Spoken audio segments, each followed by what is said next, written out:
currently 104 degrees right now, and I feel like you can see me getting progressively more dehydrated and more sweaty as the video goes on. Enjoy!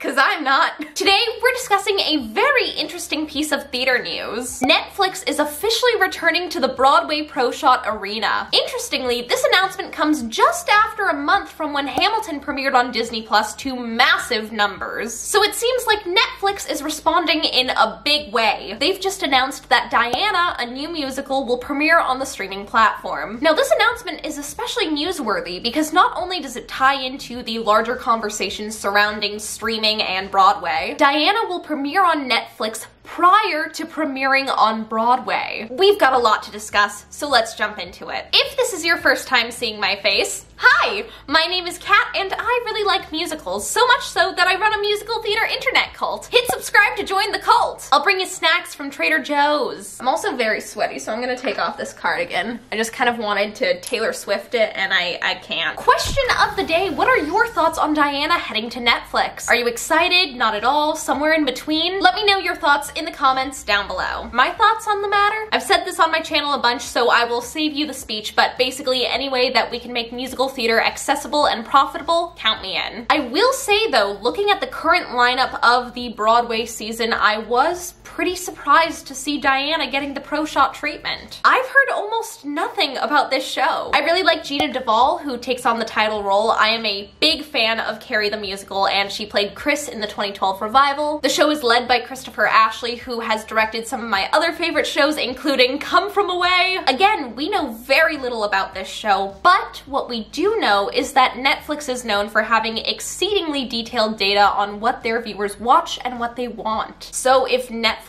thinks Diana as a ProShot is a good idea, it probably is. Something I found very interesting is that Diana is set to premiere on Netflix in 2021. The next two seasons of the hit Netflix series The Crown are set to premiere in 2020 and 2022. Now, The Crown, if you're not familiar, is a massively critically acclaimed series that chronologically covers the reign of Queen Elizabeth II. Next season will introduce Diana, Princess of Wales. The Crown is one of the most expensive TV shows, with each episode clocking in around $7 million according to Vanity Fair. So as it ramps up into the final seasons of the show, it makes sense that Netflix would want to keep interest high in this mega expensive series. So purchasing ready-to-go Princess Diana content makes sense. But this whole situation still strikes me as a bold, big move, especially for Netflix. But maybe not in the way you might think. I mean, Netflix has long been in the ProShot game. They've temporarily streamed hit musicals like Shrek and Newsies. They have tons of live performances.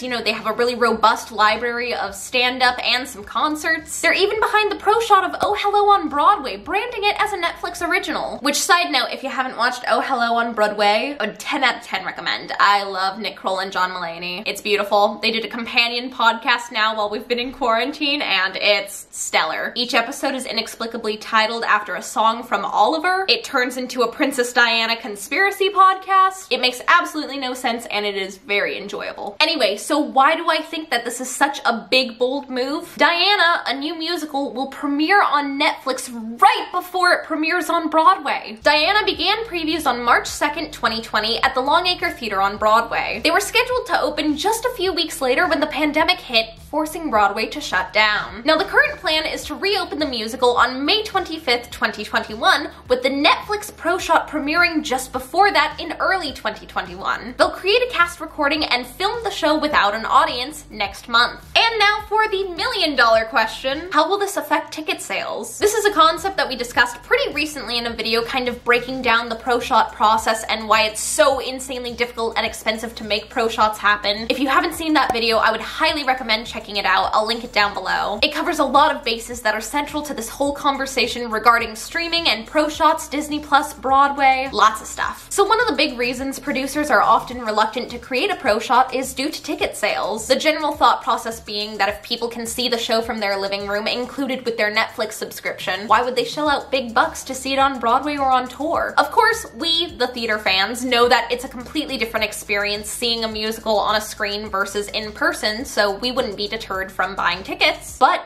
casual theater goers might be, especially when you consider that it's pretty unreasonable to be able to afford to see every show on Broadway and on tour. So if you're choosing between two shows, one of which you can see at any time included with your streaming subscription, you'd probably choose the other. Because Diana, a new musical, hasn't opened on Broadway yet, we don't have any reviews of it. But I was able to find 2 reviews of the pre-Broadway production via Playbill, one being mixed positive and the other a little more negative. Of course, keep in mind that these are just 2 reviewers' opinions and from the pre-Broadway production, so the show may have changed. But I bring this up because I'm curious to see if this show continues to be received kind of in a middle-of-the-road way. Could a pro shot ultimately hurt it? You know, a lot of people attribute pro shots and bootlegs as a gateway to discovering their new favorite musical, but could a lukewarm reception on Netflix deter potential audience members from buying tickets altogether? But if we're looking purely at the financials, a Netflix deal might be way more lucrative anyway. And it might be a way of ensuring that Diana has the finances to be able to return when Broadway reopens. I don't know what their financials look like, but I do know that a lot of shows are suffering right now. So some Netflix money backing you up is probably really great right about now. Again, I want to reiterate that I'm really interested in seeing this show and I'm interested to see how it performs. It's a very unique solution to an unprecedented problem. And we all get a brand new Broadway musical from the safety of our living rooms. So, do we think that this is a direct response to Hamilton hitting Disney+? Yes and no. Yes, because the Hamilton Pro Shot has definitely sparked a renewed interest in arts programming and pro shots. Disney is dedicated to bringing more musicals to the streaming platform, proving that Hamilton wasn't just a one-time cash grab. They have an Aladdin the Musical Pro Shot on the way, they're developing Once on This Island as a film, they even added The Greatest Showman to Disney Plus this weekend. Those all definitely make sense for a Disney Plus audience. So I wouldn't necessarily say that Netflix is trying to compete with Disney Plus rather than just keep up. Again, I don't know a ton about Diana the Musical, but I'm guessing that it probably has a slightly different audience than something like the Aladdin Pro Shot would attract. It seems like it would be a bit more adult and a really great companion piece to The Crown. Overall, I'm just really curious to see the aftermath of Diana. Will this hurt or help ticket sales? Will more pro shots become the norm and will Netflix continue to buy them or produce them? I feel like this could be a tipping point in our industry and arts accessibility. It's a really interesting time, so I want to hear your thoughts on all of this in the comments down below. I hope you guys are having a great day. I love you so, so much. Break a leg, and I'll see you guys next time. Bye! I'm just gonna go like jump in a big popsicle. Like I just wanna crawl inside a popsicle. That's what I wanna do.